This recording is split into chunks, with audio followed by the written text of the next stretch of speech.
মুসলমান ছেলেরা, এর উম্মত উম্মতিরা, আল্লাহ পাক কোরআনুল কারীমের সূরা তাওবাতে জানিয়ে দিয়েছে, আমার মুমিন বান্দা বান্দি যারা হবে, আমাকে যারা বিশ্বাস করে নেবে, আমি আল্লাহর কাছ থেকে নাজাত পাওয়ার জন্য এই মুমিন বান্দাদের কয়েকটি বৈশিষ্ট্য থাকবে, তারা সব সময় এই কাজে নিযুক্ত থাকবে। আমি আল্লাহ পাক জানিয়ে দিলাম, আত-তাইবুন, ঈমানদার যারা হবে তারা তাওবাকারী হবে, সব সময় তারা তাওবার ভিতরে থাকবে।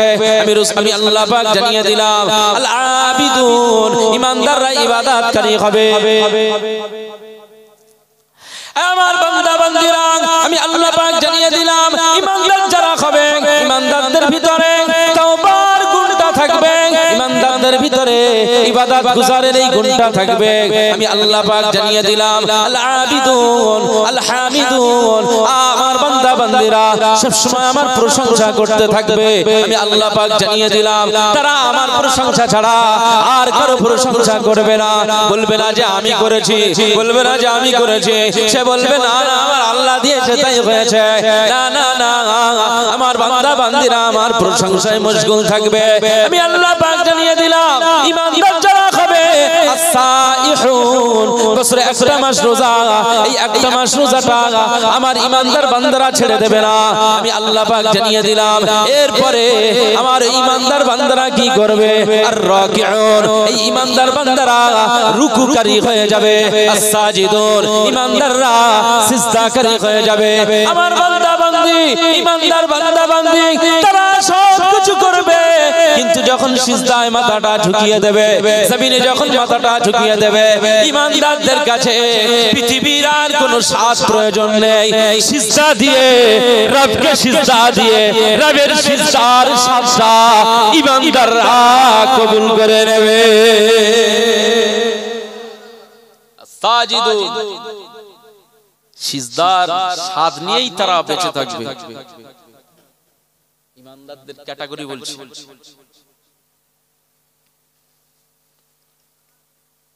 মুসলমান ছেলেরা, আমার আল্লাহ পাক বলেছেন, ঈমানদার যারা হবে, মুমিন যারা হবে, আমার মুমিন বান্দারা পৃথিবীর জমিনে আর তার ভিতরে কি গুণ থাকবে, আল আমিরুনা বিল মারুফ, পৃথিবীর জমিনে সে সব সময় মানুষদেরকে, জনগণদেরকে, নিজের ছেলে মেয়েদেরকে, আত্মীয় পরিজনদেরকে সব সময় ভালো কাজের আহ্বান করবে, ভালো পরামর্শ দেবে, সৎ নির্দেশনা দেবে। আমি আল্লাহ পাক জানিয়ে দিলাম, ভালো কাজের জন্য জনগণদেরকে আহ্বান করবে। একটা মানুষ যখন নামাজ পড়ে না, তাকে বলবে ভাই তুমি নামাজ পড়ো, নামাজ পড়ো, নামাজে মজা রয়েছে, নামাজ পড়লে গুনাহ মাফ হবে, নামাজ পড়লে জান্নাতের চাবি পাওয়া যাবে। এই বান্দা বান্দিগুলো, এই ঈমানদারগুলো মানুষকে ভালো কাজের পরামর্শ দেবে। আর ঈমানদারদের কি গুণ রয়েছে আমি আল্লাহ পাক জানিয়ে দিলাম, ওয়াল্লাহু না আনিল মুনকার, পৃথিবীর জমিনে আমার এই সমস্ত ঈমানদার বান্দা বান্দিরা পৃথিবীর জমিনে জনগণদেরকে অসৎ কাজ থেকে নিষেধ করতে থাকবে।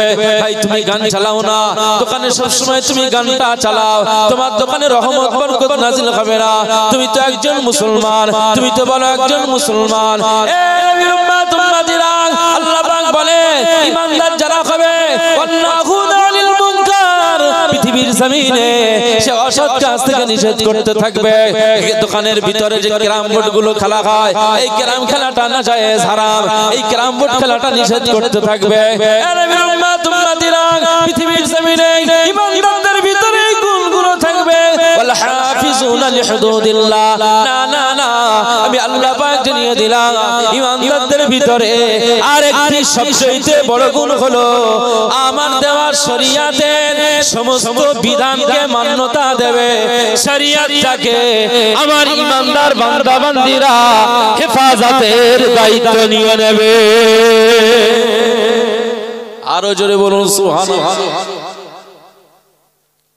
এগুলো ঈমানদারদের কাজ। অবাশশিরিল মুমিনিন, আল্লাহ বলছেন গুড নিউজ নিয়ে নাও এই ঈমানদার মুমিন, তোমাদের জন্য আখিরাতে আমি আল্লাহ কাঁটা তারের বেড়া দিয়ে রাস্তা বন্ধ আটকাবো না। আমি আল্লাহ জান্নাতে আর তোমার সাথে একটা সম্পর্ক করে সোজা রাস্তা চলে যাও, জান্নাতে চলে যাও। গুড নিউজ অবাশশিরিল মুমিনিন, যাও ঈমানদার জান্নাতে চলে যাও। একবার জোরে বলুন সুবহানাল্লাহ। তওবা করি আমরা, তওবা কোথায়? আত-তাইবুন, তওবা কই? মুসলমান ছেলেরা, এর উম্মত উম্মতিরা, আল্লাহ নবী সাহাবীরা বর্ণনা করেন, আবু হুরায়রা রাদিয়াল্লাহু আনহু বর্ণনা করেন, আল্লাহ নবী তওবা ইস্তিগফার করতেন। হাদিস শরীফে এসেছে আল্লাহ নবী প্রত্যেক দিনে 70 বার, কোন রিওয়ায়াতে এসেছে 100 বার করে ইস্তিগফার করতেন, ইস্তিগফার চাইতেন, ইস্তিগফার করতেন, ইস্তিগফার চাইতেন। এর উম্মত উম্মতিরা, নবীজি যদি প্রত্যেক দিনে 70 বার করে 100 বার করে যদি ইস্তিগফার চান, আজ আমরা যারা ঈমানদার, আজ আমরা যারা নবীর উম্মত, আমাদের কই গুনাহ হচ্ছে তো অনেক, কিন্তু তওবা করছি কই, ইস্তিগফার কই, আমাদের আল্লাহ পাকের দরবারে ক্ষমা প্রার্থনার এই দরখাস্তটা করছি কই? সময় নাই, আমাদের সময় নাই, সময়ের অভাব, সময় পাই না, এই অজুহাত দিয়ে আমরা সময়টা পার করে দেই না। একটু তাকবীর দান তো, নারায়ে তাকবীর, নারায়ে তাকবীর। আওলাদে মুজাদ্দিদুজ জামান, আওলাদে মুজাদ্দিদুজ জামান, ভাইজান হুজুর কিবলা, ভাইজান হুজুর কিবলা, সিলসিলায়ে হক ফুরফুরা শরীফ, সিলসিলায়ে হক ফুরফুরা শরীফ, নারায়ে তাকবীর। ভাইজান হুজুর চলে এসেছেন, আর কিছু সময় পরেই আপনাদের সামনে উপস্থিত হবেন। আপনারা খুশি না বেজার? বলুন আলহামদুলিল্লাহ।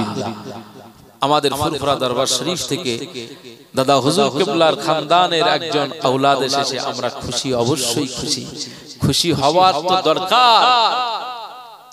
পীর ঘরানা, পীর খানদানের, আমাদের পীর মুর্শিদের খানদানের আওলাদ এসেছে। শুধু কি তাই, এই খানদান কোথায় কোন পর্যন্ত গিয়েছে? হযরত সিদ্দিক আকবর আবু বকর সিদ্দিকী রাদিয়াল্লাহু তাআলা আনহু পর্যন্ত আমাদের ফুরফুরার সাথে আবু বকর সিদ্দিক আকবর রাদিয়াল্লাহু আনহুর সম্পর্ক। একবার জোরে বলুন সুবহানাল্লাহ।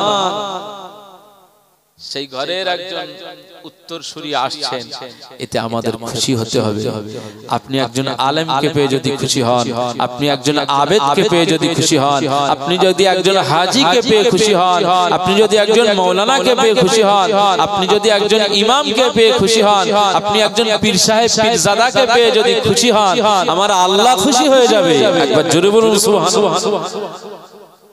হাজী সাহেব পাশ দিয়ে যায়, কোনো কেয়ার নেই, আর একটু সামান্য একটু এমএলএ না, সমিতিরও না, সামান্য একটা মেম্বার পাশ দিয়ে গেলি, ওরে বাবারে, তার যা সম্মান করবে মাথা। ওরে বাবা, পেশাব ফিরে পানি নেই, বসে পেশাব নেই, দাঁড়িয়ে পেশাব, আজব ব্যাপার। মানুষ খাঁটি ছেড়ে নকলে দৌড়াচ্ছে, সোনা ছেড়ে সিটি গোল্ডের পিছনে দৌড়াচ্ছে।